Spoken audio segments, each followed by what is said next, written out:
नमस्कार मित्रों, आज हम आपके लिए लेकर आए हैं एक शानदार प्रसंग।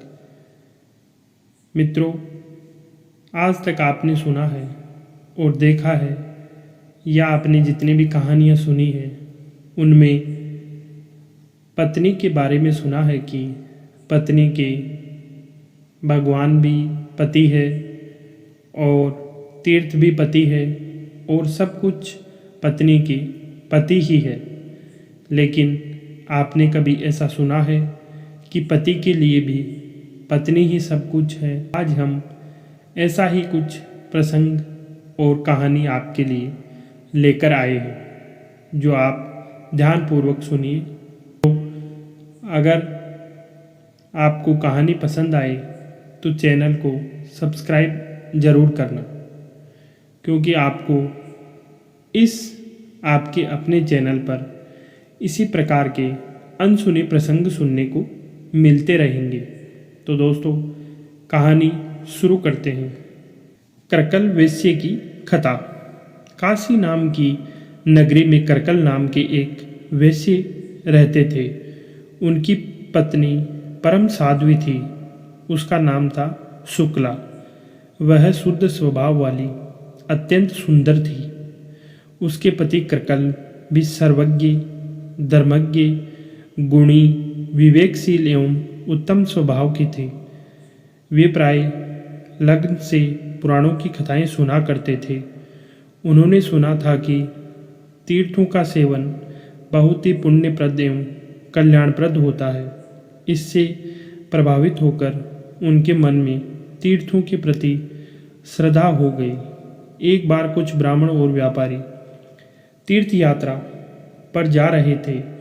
करकल को यह एक अच्छा अवसर प्राप्त हुआ कि वे भी उनके साथ तीर्थ यात्रा पर जाए। जब उनकी पत्नी शुक्ला ने सुना कि मेरे पतिदेव तीर्थ यात्रा पर जा रहे हैं तो उनके भावी वियोग से वह विकल हो उठी और बोली, स्वामिन, मैं आपकी धर्मपत्नी हूँ, अतः प्रत्येक धार्मिक कृत्य आपके साथ रहकर करने का मेरा अधिकार है। मैं भी आपके साथ तीर्थ यात्रा पर चलूँगी और आपकी सेवा करूँगी। करकल अपनी पत्नी से बहुत प्यार करते थे, अतः उन्होंने विचार किया कि यदि मैं पत्नी को भी साथ ले चलूँ तो मेरी इस प्राणवल्लभा को बहुत ही कष्ट का सामना करना पड़ेगा, क्योंकि रास्ते बहुत ही कठिन है। यह भूख प्यास से परेशान हो जाएगी। मैं इसे प्राण से बढ़कर मानता हूँ। कहीं यह मर गई तो मेरा सर्वनाश हो जाएगा। एकमात्र यही मेरे जीवन का आधार है, अतः इसे तीर्थों में न ले जाकर मैं स्वयं ही तीर्थ यात्रा पर जाऊँगा।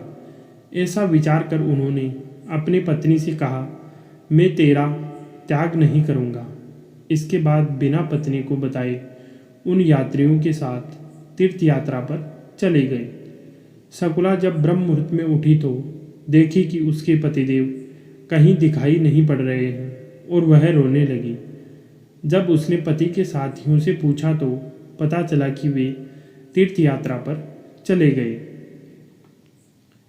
पति के साथियों ने उसे बहुत समझाया बुझाया कि तुम शोक न करो, वे जल्द ही आ जाएंगे। वह घर आकर फूट फूट कर रोने लगी। उसने प्रण किया कि मेरे पति जब तक नहीं आएंगे मैं ज़मीन पर ही सोऊंगी और रूखी सूखी खाऊंगी। शकुला के दिन बड़ी कठिनाइयों से बीत रहे थे। विरह गृह से उनका शरीर काला हो रहा था। अहर्निश रोती रहती थी, न नींद आती थी और न भूख लगती थी, और वह न कुछ खाती पीती थी। शकुला की सखियों ने शकुला से पूछा कि तुम इतनी दुखी क्यों रहती हो, कारण बताओ। शकुला ने बताया कि उसके पतिदेव उसे छोड़कर तीर्थ यात्रा पर चले गए हैं।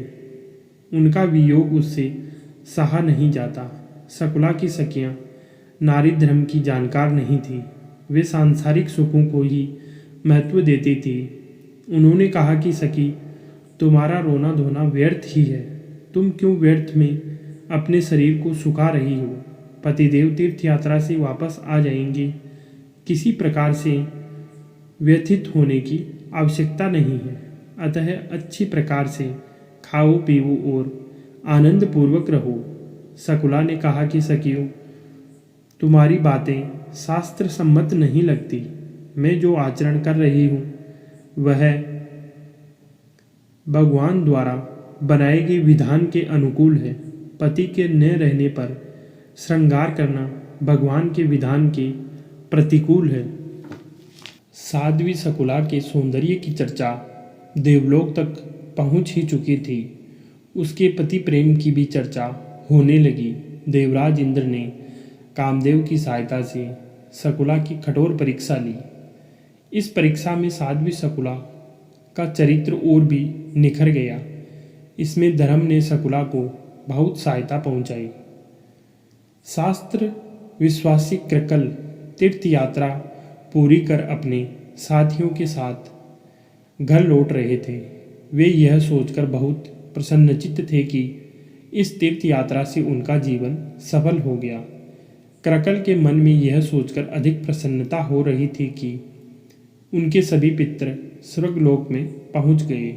इतने में उनके सामने एक विचित्र दृश्य उपस्थित होता है। उन्होंने देखा कि कोई दिव्य पुरुष उनके पितरों को बांधे हुए है। यह देखकर वे विकल हो गए।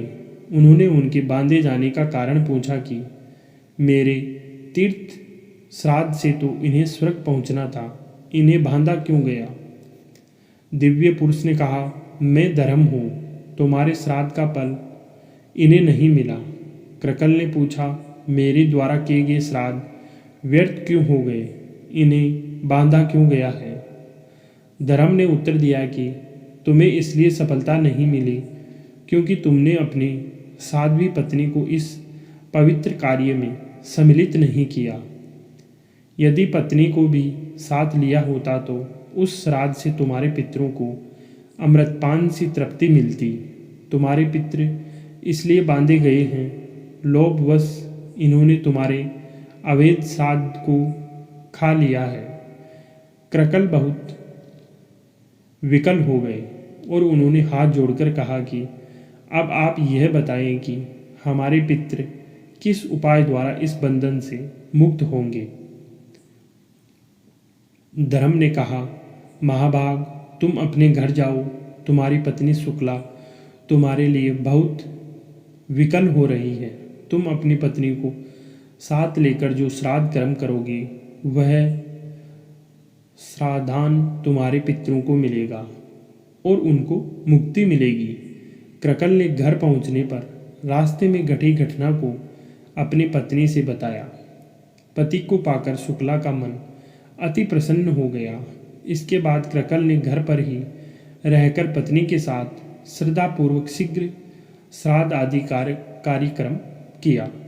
इस क्रम से देवता, पितृ और मुनिगण विमानों पर चढ़कर वहां आए एवं पति पत्नी दोनों को सराहने लगे। देवताओं ने कहा कि कृकल, तुम अपनी पत्नी के साथ वर मांगो।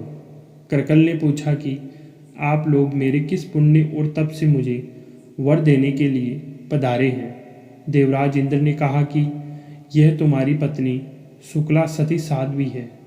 इसी से संतुष्ट होकर हम लोग तुम्हें वर देना चाहते हैं।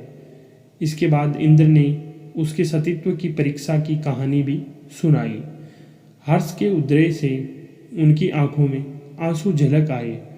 उन दोनों ने बार बार देवताओं को साष्टांग प्रणाम किया और देवताओं से वर मांगा कि अंत में पितरों के साथ हम विष्णु के धाम में पहुँचे। देवताओं ने एवमस्तु कहा।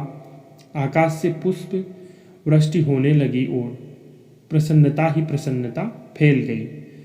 इस तरह शास्त्रों ने पत्नी को तीर्थ माना है और यह भी कहा है कि इस तीर्थ की तुलना कोई दूसरा तीर्थ नहीं कर सकता। कश्यप स्मृति ने भी स्पष्ट कर दिया है कि तीर्थ, दान, श्राद्ध आदि जितने सत्कर्म हैं वे सभी पत्नी के अधीन हैं। अतः पत्नी स्वर्ग का साधन है। इसी तरह जैसे पत्नी के लिए पति तीर्थ है, वैसे ही पति के लिए पत्नी भी तीर्थ है।